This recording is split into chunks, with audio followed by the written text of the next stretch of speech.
नमस्ते। आज की जो कथा है शिवाजी महाराज का सूरत पर छापा, वो तो सब जानते ही है, परंतु पूरी तरह से नहीं। और इसी आधी अधूरी जानकारी के कारण काफी लोग इससे गलत अर्थ निकालने लगते हैं। इसीलिए आज के इस वीडियो में कथा का विस्तृत विवरण देखेंगे। पिछले भाग में हमने देखा कि दिनांक 8 अप्रैल 1663 को शाइस्ता खान पुणे से भाग निकला। जसवंत सिंह इस मुगलों के रजपूत सरदार ने अब अपना अगला लक्ष्य बनाया कोंढाणा को। कोंढाणा काबिज करने के लिए उसने घेरा डाला। शिवाजी राजे तब तक कोकण में पहुंच चुके थे। वहां रावजी सोमनाथ को सूबेदार बनाया था। यदा कदाचित मुगलों का कोकण पर आक्रमण हुआ तो सारे प्रदेश सुरक्षित और मजबूत हो, इसकी व्यवस्था लगाकर महाराज राजगढ़ पर वापस आए। पिछले 3 वर्षों में शाइस्ते खान ने स्वराज का अत्यंत नुकसान किया था। उससे पहले भी अफजल खान, सिद्दी जोहर, इनके आक्रमणों के कारण बेचारी प्रजा पूरी तरह से निचोड़ी गई थी। घरदार, खेती बाड़ी, सबका प्रचंड नुकसान हुआ था। माँ जिजाऊ साहब ने स्वराज के खजाने के दरवाजे गरीब रयत के लिए खुलवाए, परंतु फिर भी खर्चे और उत्पन्न का मेल बैठ नहीं रहा था। शाइस्ते खान के पराभव के बाद औरंगजेब अन्य कोई सरदार भेजकर आक्रमण करेगा, यह तो निश्चित था। स्वराज का हुआ नुकसान भरने के लिए, भविष्य के संभाव्य युद्ध की तैयारी के लिए स्वराज का खजाना भरा हुआ रहना आवश्यक था, परंतु वो तो खाली हो रहा था। इस समस्या का हल सोचने में शिवाजी महाराज और माँ जिजाऊ व्यस्त थे। और अब तक की कथाएं सुनकर आपको पता चल ही गया होगा कि शिवाजी महाराज के कारनामे एक से एक अद्भुत ऐसे ही रहते थे। ऐसी ही अनोखी विलक्षण कल्पना महाराज के मन में आई और उन्होंने अपने गुप्तचर विभाग के प्रमुख बहिर्जी नाइक को आज्ञा की, राजगढ़ से 200 कोस दूर सूरत शहर की पूरी जानकारी लेकर आओ। गौर करो, आज तक के मुहिमों में महाराज के साथ सारे सलाहकार बैठकर निर्णय लेते थे, परंतु यह एकदम विशेष और अत्यंत गुप्त मुहिम थी। बहिर्जी नाइक, इनको शिवाजी महाराज की तीसरी आंख भी कहते हैं। बहिर्जी बहुत ही हुनरबाज बहरूपिया थे, निडर थे। कठिन से भी कठिन कार्य बिना शोर शराबा मचाए कुशलता से कर लेते थे। राजे को मुजरा करके बहिर्जी निकले सूरत, मुगलों का प्रमुख व्यापारी केंद्र, अति प्रचंड, अत्यंत अमीर और इसीलिए अति संरक्षित भी। पश्चिम विश्व से होने वाले सारे व्यापार सूरत के बंदरगाह से ही होते थे। यह शहर से होने वाली आय यानी रेवेन्यू औरंगजेब की बहन जहांआरा बेगम को प्राप्त होती थी। सूरत को दारुल हज भी कहते थे, क्योंकि हज जाने वाले यात्री यहीं से जाते थे। अंग्रेज, डच, आर्मेनी, फ्रांसीस, यूनानी, पोर्तुगीज, इन गोरों के साथ ही ईरानी, तुर्की, अरबी, सिद्दी, खोजा, यहूदी, अफगानी, ऐसे अन्य विदेशी व्यापारी भी सूरत से अपने व्यापार चलाते थे। इस प्रकार भौगोलिक, धार्मिक और आर्थिक दृष्टि से सूरत यह मुगलों का अत्यंत महत्वपूर्ण शहर था। शिवाजी महाराज से पहले भी सूरत बहुत बार लूटी गई। पोर्तुगीजों ने 1529, 30, 31 के दौरान 4 बार सूरत को जलाकर लूटा था, ऐसा इतिहास है। ऐसे सूरत के चप्पे चप्पे की खबर प्राप्त करने हेतु बहिर्जी शहर में आए। सूरत की दक्षिण सीमा पर था बुरहानपुर दरवाजा। दक्खन का राजमार्ग यहीं से था। सूरत से तापी नदी बहती है। वहीं पर अंग्रेजों के गुदाम भी थे। संपूर्ण शहर बड़े बड़े हवेलियों से, महलों से, बंगलों से भरा हुआ था। सूरत का बाजार यानी जैसे कुबेर का भंडार, कपड़ा, सोना, हीरे जवाहरात, केसर, कस्तूरी, हस्तिदंत, मसाले, इत्र, चंदन, इनसे भरी हुई दुकानें और गुलामों का व्यापार भी यहाँ होता था। बाजार से, दुकानों से, व्यापारियों के अड्डे से सारी जानकारी बहिर्जी इकट्ठा कर रहे थे। सूरत में कौन से जगह से सबसे ज्यादा वसूली होगी, कौन सी जगह जाने की जरूरत ही नहीं, वसूली का माल कहाँ एकत्रित करना, रईस व्यापारियों में कौन भ्रष्ट है, कपटी है, कौन दयालु है, यह वर्गीकरण भी उन्होंने कर लिया। बहरजी बोहरा, हाजी सैयद बेग, हाजी कासम, सैयद शहीद बेग, मुल्ला अब्दुल जाफर, ऐसे अति धनवानों की सूची भी तैयार की गई। सूरत में एक बड़ा बलशाली किला था। औरंगजेब ने सूरत का सूबेदार नियुक्त किया था इनायत खान को। ये महाशय एक नंबर के भ्रष्टाचारी थे।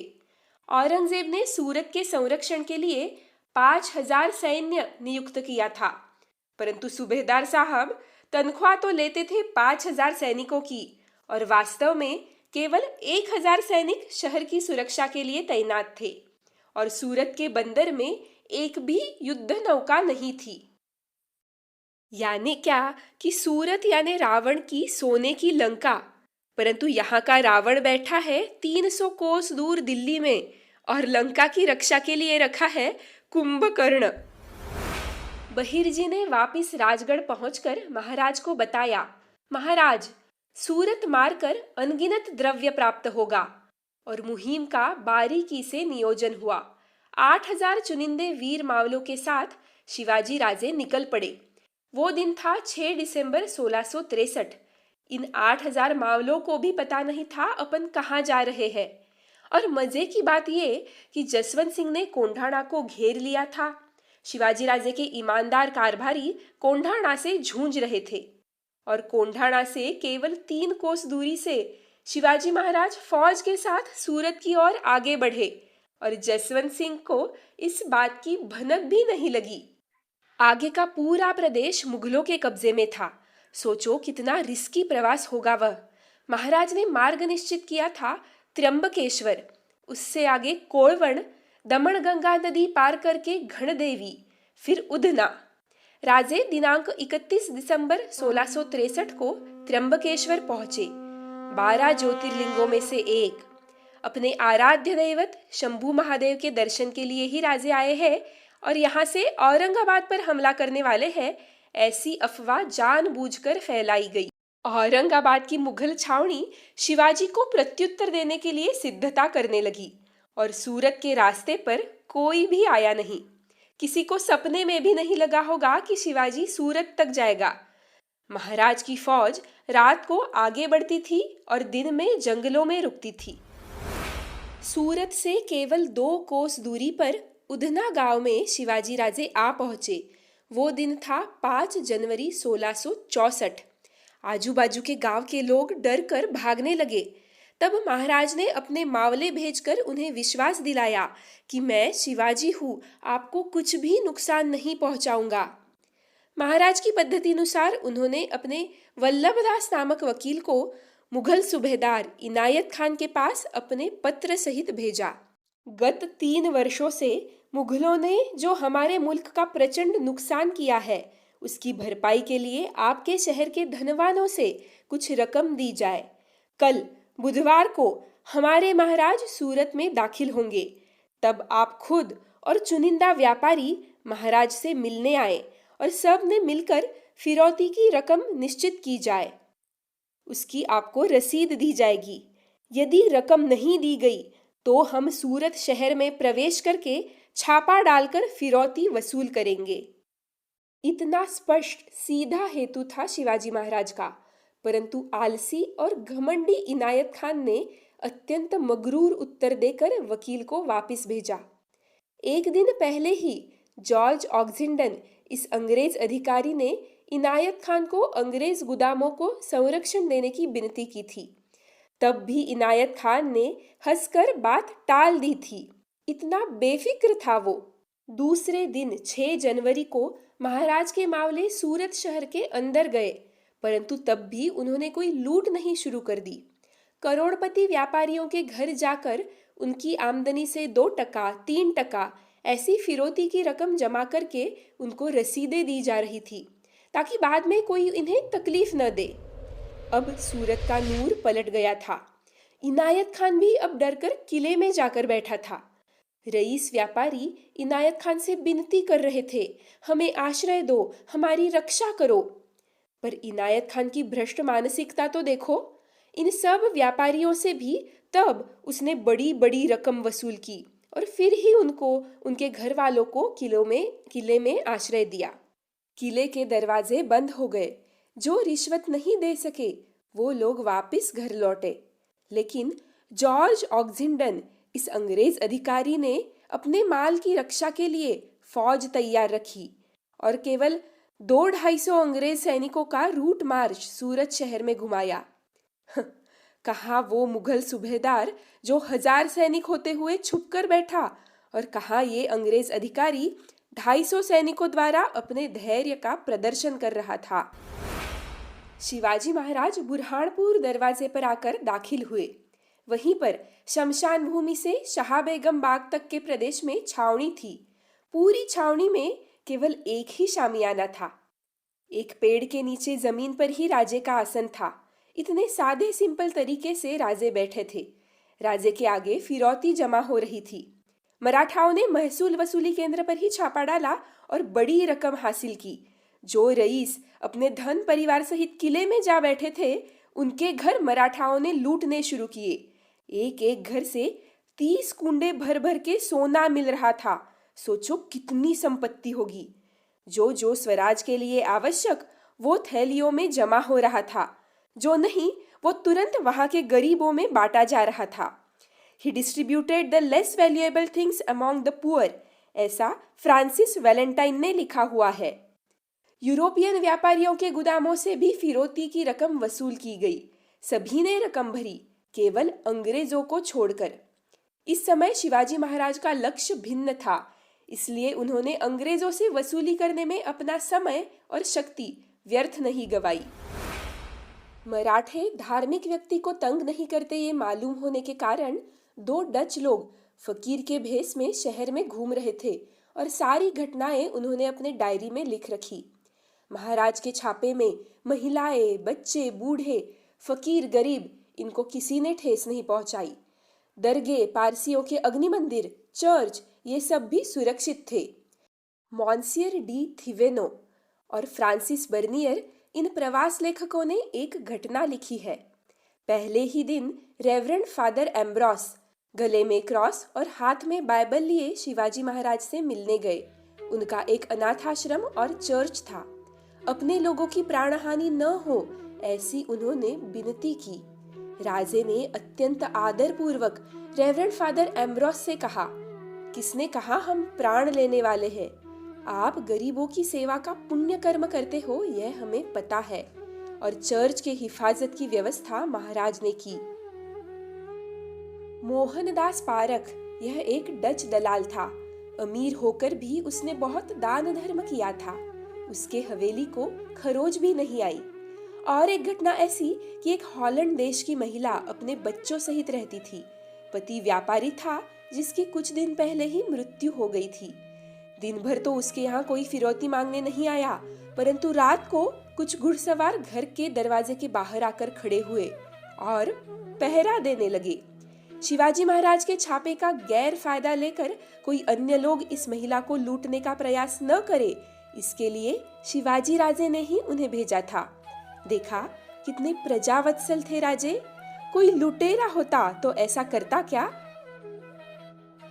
दूसरे दिन दिनांक 7 जनवरी को एक विचित्र घटना घटी। सूरत के किले का दरवाजा खुला और इनायत खान का वकील महाराज से मिलने आया। वो राजे के सामने आया और सूबेदार इनायत खान का सुलह करने का प्रस्ताव बताने लगा, शर्तें बताने लगा।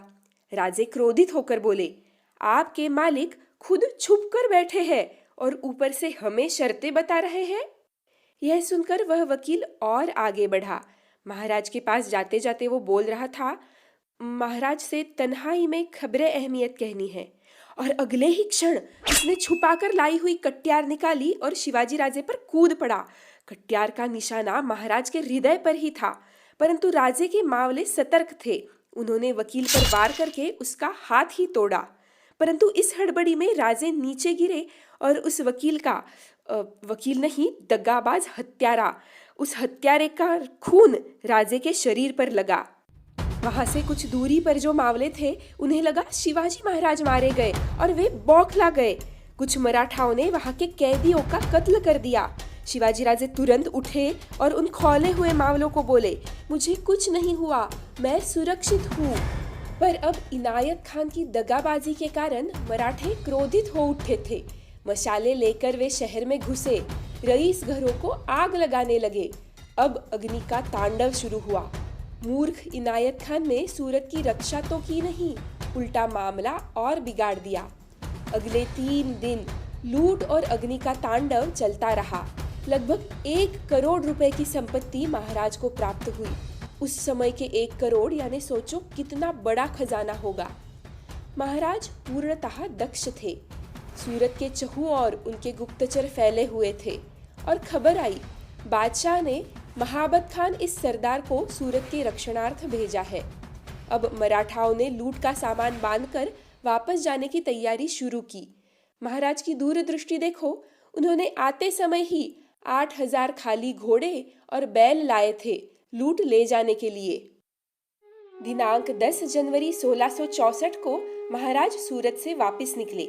केवल 500 मावले पीछे रखकर राजे फौज सहित निकल पड़े। समकालीन इतिहासकारों ने लिखकर रखा है, शिवाजी महाराज एक बार पीछे मुड़कर सूरत की ओर देखकर बोले, हमने सूरत लूटी, वो औरंगजेब की सूरत थी इसलिए लूटी। किसी से भी हमारी व्यक्तिगत शत्रुता नहीं। 3 वर्ष मुगलों ने हमारे मुल्क की बर्बादी की, उसकी भरपाई के लिए हमने सूरत लूटी। इतने शुद्ध और स्पष्ट विचार थे शिवाजी महाराज के। इतिहास के अन्य लुटेरे बादशाहों की तरह अंधाधुंध लूट नहीं हुई थी। शत्रु के मुल्क में जाकर भी वहां की प्रजा का ध्यान रखने वाला यह आधुनिक इतिहास का प्रायः एकमेव राजा होगा। किसी के भी प्रति प्रतिशोध की भावना न रखते हुए विवेकपूर्ण आचरण, यह शिवाजी महाराज का गुण हमने अपने व्यक्तिगत, पारिवारिक, सामाजिक जीवन में लागू करने का निश्चित प्रयास करना चाहिए। धन्यवाद।